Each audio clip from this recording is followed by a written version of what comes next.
One thing that I actually appreciated was that because of this structure, which was previously unanticipated if we had actually gone to the field, we were actually able to speak to multiple stakeholders in the same economic sector at once. It was interesting for us, especially with the educational partners, to see the partners talk amongst themselves about what they perceived as strengths and weaknesses. And I think that aspect may not have come out as clearly if we had driven to each school individually during our field work. Honestly, I thought that we were a lot more efficient working remotely than meetings, because we're wasting like an hour just commuting.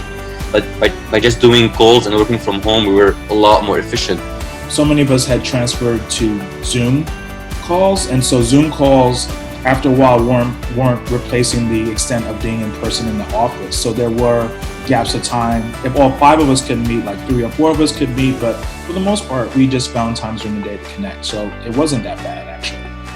I mean, I find like through this experience, I learned a lot more about my communication style a lot more.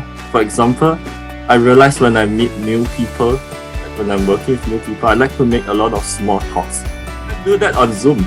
Like, so you actually lost kind of like some kind of communication edge, but you get to build other forms of it. So even if we are doing action learning labs remotely, I think there will also be good takeaways as well.